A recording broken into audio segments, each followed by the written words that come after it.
السلام علیکم، آپ دیکھ رہے ہیں پروگرام 7 سے 8. میں ہوں آپ کی میزبان کرن ناز. پاکستان میں برطانیہ کے ہائی کمشنر تھامس ڈریف کا کہنا ہے کہ پاکستان کے لیے برٹش ایئر ویز کی پروازوں کا 10 سال بعد آغاز ہو رہا ہے.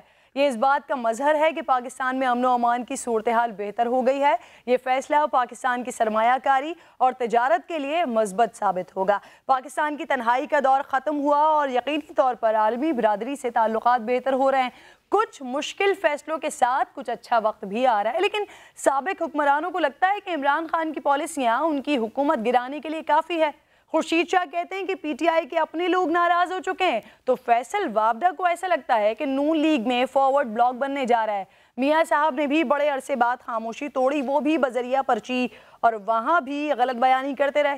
مریم اورنگزیب صاحبہ کل کہتی رہی میاں صاحب کو کچھ نہیں معلوم، لیکن میاں صاحب آج کہتے ہیں کہ جو کچھ ہوا میرے سامنے ہوا. کہاں گئی وہ اسٹرانگ سوشل میڈیا بریگیڈ؟ ایک تصویر یا ایک کلپ ہی بنا لیتے جب آپ کے محافظ کو کیمرہ پڑا.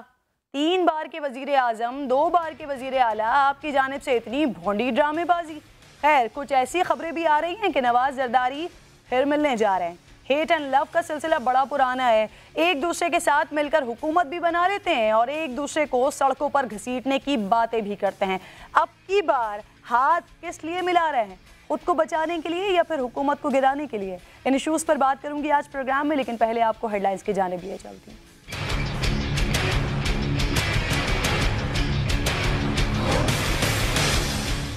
مشکلات میں گھرے، کیسز میں پھنسے آصف علی زرداری اور نواز شریف کا ٹیلی فونک رابطہ. زرداری اور نواز شریف میں ملاقات کا بھی امکان. نون لیگی ذرائع کے مطابق باقاعدہ ملاقات جنوری میں متوقع ہے. نواز شریف اور مریم نواز عوامی رابطہ مہم میں بھی شرکت کریں گے.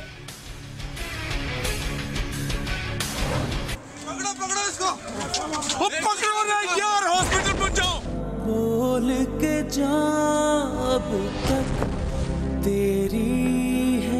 میاں صاحب یہ دیکھیں کیا ہو گیا. میاں صاحب سما کے کیمرہ مین پر نواز شریف کے گارڈ کا تشدد. وزیر اعظم عمران خان نے نوٹس لے لیا. کہا میڈیا ورکرز کے تحفظ کو یقینی بنانے کی ہدایت. وزیر اعظم کے معاون خصوصی افتخار دورانی اور یوسف بیگ مرزا کی پیمز اسپتال آمد. وزیر اعظم کی جانب سے واجد علی کی خیریت دریافت کی گئی. بدترین تشدد کا مقدمہ تھانہ سیکریٹریٹ میں درج. دونوں سیکیورٹی گارڈز کو 14 روزہ جوڈیشل ریمانڈ پر اڈیالہ جیل بھیج دیا گیا.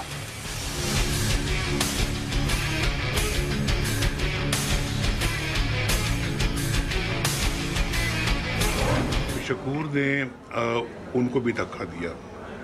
وہ جس طریقے سے دھکا دیا تھا مجھے اس پہ اعتراض، اور اس کے نتیجے میں جو کیمرہ مین تھے انہوں نے کیمرہ شکور کے ماتھے پہ دے مارا، جس پہ اس کا ماتھا زخمی ہوا، خون بھی نکلا. کیا ہوا، کیسے ہوا، کس پر ہوا اور کس نے کیا؟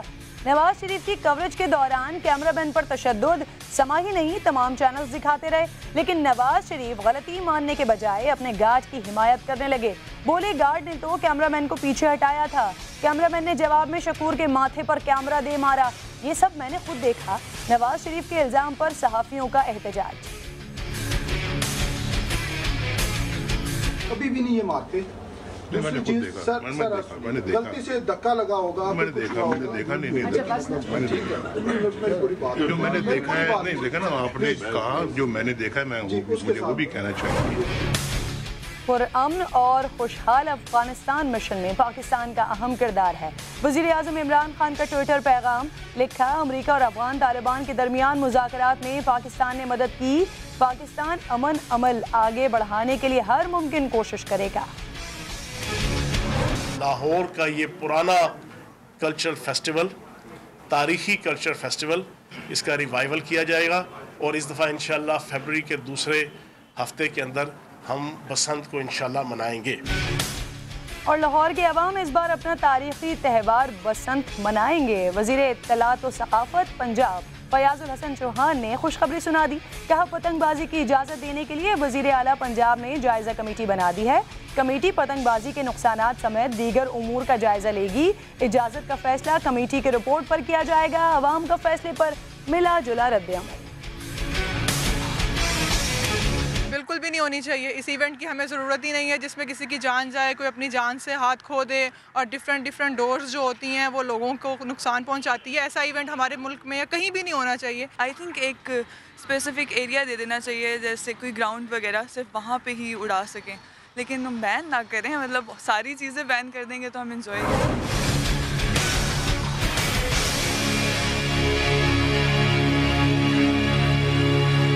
پروگرام کا آغاز کروں گی جناب. سب سے پہلے بات کروں گی بدلتا ہے رنگ آسمان کیسے کیسے.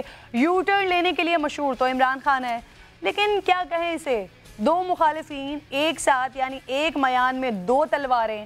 سیاست میں سیاسی مخالفین ایک دوسرے سے دامن بچاتے ہیں, نظریں چراتے ہیں, ہاتھ چھڑاتے ہیں, لیکن مصلحت کہیں بھی کسی سے بھی کچھ بھی کروا لیتی ہے. اقتدار کے مزے لے کر کرسی چھوڑ کر جانے والے دو بڑے مخالفین نے جناب ہاتھ ملا لیے ہیں. دونوں رہنماؤں کے درمیان ٹیلی فونک رابطے کی خبریں سامنے آئی ہیں. اب سوال یہ اٹھ رہا ہے کہ کیا دونوں بھائی بھائی بننے جا رہے ہیں؟ کیا یہ اتحاد حکومت گرانے کے لیے بنایا گیا ہے, یا پھر اپنی پوزیشن کو مضبوط بنانے کے لیے گٹھ جوڑ کیا جا رہا ہے؟ یہ دو بڑے جو آج مل بیٹھے ہیں کبھی ایک دوسرے پر جملے بلکہ یوں کہہ لیجئے کہ گولہ باری سے باز نہیں آتے تھے, تھکتے نہیں تھے. ماضی میں کیا خیالات تھے ان دونوں کے ایک دوسرے کے بارے میں آپ کو سنواتی ہوں. پہلے گلی گلی میں شور ہے, نواز شریف چور ہے. یہ دونوں زرداری اور عمران بھائی بھائی ہیں. مک گیا تیرا شو نواز, گو نواز, گو نواز. ایک ہی سکے کا نام ہے, ایک ہی سکے کا. ہمیشہ آپ نے اسٹیبلشمنٹ کے ساتھ مل کے ہماری پیٹھ میں چھرا گھونپا, تو اب اس دفعہ ہمارا ارادہ ہے کہ چاہے کچھ بھی ہو جائے آپ سے صلح نہیں ہو سکتی. یہ عوام کو دھوکہ دے رہے ہیں. آپ سے جنگ ہی رہے گی. زرداری تمہیں اور تمہارے لٹیرے ساتھیوں کو اسی چوک کے اوپر الٹا لٹکائیں گے. ایک نعرے سے ان کا استقبال کرنا, زرداری عمران بھائی بھائی. مودی کے یار کو ایک دھکا اور دو. جناب آصف زرداری صاحب, آپ کے پیٹ سے ایک پائی نکلوا کر اس قوم کے قسمت میں شامل کریں گے. جو ووٹ آپ عمران خان کو دو گے وہ زرداری کو جائے گا. مجھے تعجب تو پیپلز پارٹی پہ ہو رہا ہے. کیا عمران خان کی نظر میں آصف علی زرداری نواز شریف سے کم چور ہے؟ گو نواز گو. زرداری اور عمران بھائی بھائی ہیں. مداری زرداری یہ اکٹھے ہو گئے ہیں. عمران زرداری بھائی بھائی. مجھے نہیں معلوم تھا کہ پیپلز پارٹی جو ہے وہ اتنی بے سہارا اور یتیم ہو چکی ہے. اس زرداری کو لاڑکانہ کراچی, پشاور اور لاہور کی سڑکوں پہ نہ گھسیٹا تو میرا نام شہباز شریف ہے. اوپر سے لڑائی, اندر سے بھائی بھائی. تو خبریں آ رہی ہیں, اور 2014 دھرنوں کے دوران جو آصف علی زرداری اور نواز شریف کی ملاقات ہوئی تھی, اس کے بعد اب یہ اگر ملاقات ہو رہی ہے تو پھر یہ ملاقات ہونے جا رہی ہے. خالد عظیم صاحب میرے ساتھ موجود ہیں. خالد صاحب, حوالہ دیا میں نے 2014 کا, اس کے بعد اگر یہ جو ٹیلی فونک رابطہ ہوا ہے اس کے بعد بات ہونے جا رہی ہے. اس دوران بھی ہم نے دیکھا ہے دونوں جانب سے پیغامات تو آتے رہے. پچھلے دنوں آصف علی زرداری صاحب بھی کہہ رہے تھے کہ ہاتھ ملایا جا سکتا ہے, لیکن نواز شریف نے ڈینائی کر دیا. جب نواز شریف صاحب پیغام پہنچاتے ہیں تو زرداری صاحب ڈینائی کر دیتے. لیکن اس بار اب یہ ملاقات ہونے جا رہی ہے.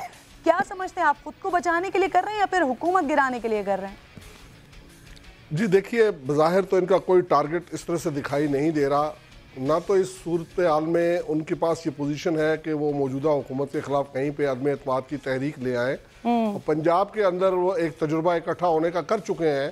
جو سینٹ کے ضمنی انتخابات ہوئے تھے اس میں پاکستان پیپلز پارٹی نے بھرپور سپورٹ دی تھی مسلم لیگ نون کو, لیکن وہاں پہ بھی ان کو کوئی کامیابی حاصل نہیں ہو سکی. نمبر گیم تو یہ ہے. رہی یہ بات کہ کیا اس کے بعد کوئی ایسی ایجیٹیشن وہ کھڑی کر سکتے ہیں, کیا سڑکوں پہ لا سکتے ہیں اپنے لوگوں کو, اپنے کارکنوں کو. میرا خیال ہے دونوں اس حوالے سے بھی فی الحال مفلوق الحال ہیں, کوئی بڑا شو کرنے کی پوزیشن میں نہیں ہے. اگر کچھ ہو بھی سکتا ہے تو کچھ پاکٹس ہیں جن میں دونوں پارٹیز جو ہیں وہ کچھ کر سکتی ہے. ملک گیر کسی قسم کا کوئی احتجاج میرے خیال میں وہ منظم کرنے کی پوزیشن نہیں. یہ ایک تاثر دینے کی کوشش کی جا رہی ہے کہ ہم جب جمع ہو جائیں گے تو ہم موجودہ حکومت کے لیے کوئی مشکلات پیدا کر سکیں گے. پریکٹیکل صورتحال تو یہی ہے. لیکن اس میں اگر حکومت کی طرف سے کوئی ایسی حماقت ہو جاتی ہے, کوئی ایسا فیصلہ ہو جاتا ہے جو عوام کے لیے کسی انداز میں کوئی غم و غصے کا باعث بن سکتا ہے, تو شاید اس میں یہ فائدہ اٹھانے کی پوزیشن میں ہو. لیکن تاریخ یہی بتاتی ہے کہ یہ جب کبھی اکٹھے بھی ہوئے ہیں تو اس دوران بھی یہ ایک دوسرے کا پتہ کاٹنے کی فکر میں رہتے رہے ہیں. لیکن ایک اور تاریخ بھی تو آ رہی ہے خالد صاحب, ایک تاریخ بھی تو آ رہی ہے آگے 24 دسمبر, اس میں نواز شریف کے لیے فیصلہ ہونا ہے. اگر ان کے حق میں نہیں آتا ہے فیصلہ, تب آپ اس میٹنگ کا کوئی مستقبل دیکھ رہے ہیں؟ 2-3 فیصلے ہیں. ایک تو یہ فیصلہ ہے جو موجودہ 2 ریفرنس چل رہے ہیں ان کے حوالے سے 24 تاریخ کی ڈیٹ دی ہوئی سپریم کورٹ نے.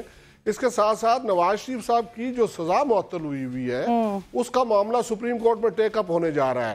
1-2 دن کے اندر اس کی کوئی تاریخ ہے, میرا خیال ہے 21 دسمبر کی شاید اس کے لیے تاریخ رکھی ہوئی ہے.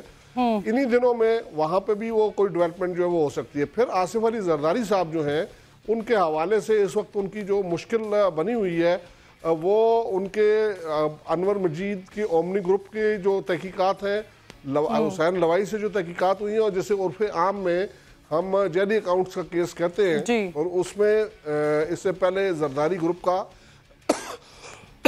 معاف کیجیے گا نام بھی آ چکا ہے. تو اس حوالے سے ان کو اس بات کے خدشات لگ رہے ہیں. وہ خود کہہ رہے ہیں کہ ممکن ہے میں جیل چلا جاؤں, اور ساتھ وہ یہ بھی کہہ رہے ہیں کہ جیل میرے لیے کوئی نئی جگہ نہیں ہے. اس کا مطلب ہے انہیں اپنی گرفتاری کا امکان بھی دکھائی دیتا ہے. جی اچھا خالد صاحب, ممکن ہے وہ ملاقات کا مقام کوئی ہو. جی ان دونوں کے خدشات سے ہٹ کر اگر ہم بات کریں پی ٹی آئی کے لیے, اگر یہ ملاقات ہو رہی ہے, اگر یہ ایک ہو رہے ہیں, ہاتھ ملا رہے ہیں, پی ٹی آئی کے لیے, حکومت کے لیے کیا مشکلات ہو سکتی ہیں, یا کوئی پرابلم ہوگی اس ملاقات کے بعد؟ دیکھیں بہت ابتدا میں نے جو بات کی ہے وہ یہ ہے کہ اگر نمبر گیم دیکھا جائے تو فی الحال ایسی کوئی صورتحال نہیں بن رہی. اگرچہ ان کے ساتھ جو ہول ہارٹیڈلی آ سکتے ہیں وہ ایم ایم اے ہے جس کے قومی اسمبلی میں 15 کے قریب ارکان ہیں, اور اس کے ساتھ ساتھ ان کو ایک ووٹ جو ہے وہ اے این پی کا بغیر کسی کوشش کے مل سکتا ہے. لیکن باقی اور کوئی ایسی صورتحال نہیں. اگرچہ پی ٹی آئی کے پاس اپنی اکثریت نہیں ہے اور اس کو اتحادیوں کا سہارا لینا پڑا ہے, لیکن فی الحال کوئی ایسی شکل اب مجھے دکھائی نہیں دے رہی. کوئی ان کے پاس ایسا انسینٹیو بھی نہیں ہے کہ وہ ان لوگوں کو توڑ کے اپنے ساتھ اگر لائیں. اور پھر خاص طور پہ اس صورتحال میں جبکہ نواز شریف صاحب جو ہیں ان کے کیسز اس وقت بالکل ایسی سٹیج میں ہے کہ کسی وقت بھی ان کے ساتھ کوئی سلوک ہو سکتا ہے. ان کی وہ جو معطل شدہ سزا ہے اس کی بحالی کا بھی امکان ہے. شہباز شریف جو ہیں وہ ریفرنسز کا سامنا کر رہے ہیں, وہ اندر ہیں. اس طرح سے مریم نواز پوری طرح سے جو ہے وہ اچھا. پھر ایک اور امپورٹنٹ چیز ہے وہ یہ ہے کہ اب کھل کے بیانات آصف زرداری صاحب نے تو دینے شروع کر دیے اسٹیبلشمنٹ کے خلاف. وہ ان کا نام نہیں لیتے ہیں لیکن اس کے ساتھ ساتھ 3 سال بھی گنواتے ہیں. وہ زیر التوا مقدمات کی بات بھی کرتے ہیں. ان ساری چیزوں کا وہ تو نام گنوا رہے ہیں, لیکن دوسری جانب نواز شریف صاحب جو ہیں جو خلائی مخلوق سے نیچے کی بات کیا ہی نہیں کرتے تھے, وہ بالکل اس وقت وہ اگر کوئی تھوڑی بہت کہیں پہ وہ ہیمرنگ کرتے بھی ہیں تو وہ عمران خان اور ان کی پارٹی اور ان کی حکومت پہ کرتے ہیں.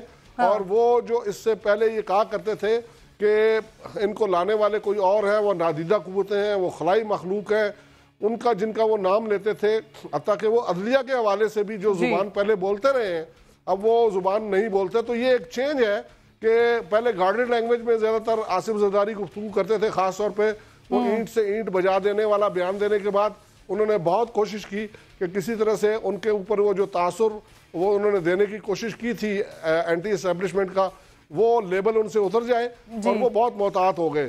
اور وہ فوج بھی اپنی ہے اور عدلیہ بھی اپنی ہے, اس قسم کی باتیں کرتے رہے. اور نواز شریف اس وقت جو ہے وہ بہت کھلے انداز میں تنقید کا نشانہ بنا رہے تھے. اب نواز شریف خاموش ہے, اب نواز شریف خاموش ہے اور زرداری جو ہے وہ ان کی ٹون وہ ہوگی. لیکن خالد صاحب پچھلے 1-1.5 مہینے پہلے کی بات ہے, مولانا فضل الرحمان صاحب کی جانب سے یہ کوشش ضرور کی جا رہی تھی اے پی سی کو لے کر کہ ان دونوں کی کسی طرح سے ملاقات کروا دی جائے, لیکن وہ کامیاب نہیں ہو پائی تھی. اب اس ٹیلی فونک رابطے کے بعد امید ہے آپ کو ایسی کہ یہ ملاقات ہو سکتی ہے, یا پھر دوبارہ یہ معاملہ کٹائی میں پڑ جانا ہے؟ دیکھیں یہ بہت سارے کی سارے ضرورتوں کے سودے ہیں. سب کو یہ پتا ہے کہ اگر کہیں سے اس کی اگر بچت اس انداز میں ہو سکتی ہے کہ وہ ملاقات سے گریز کرے, تو آپ دیکھیے گا کہ فوری طور پہ کسی نہ کسی بہانے سے اس کو جو ہے وہ چھوڑ دیں گے.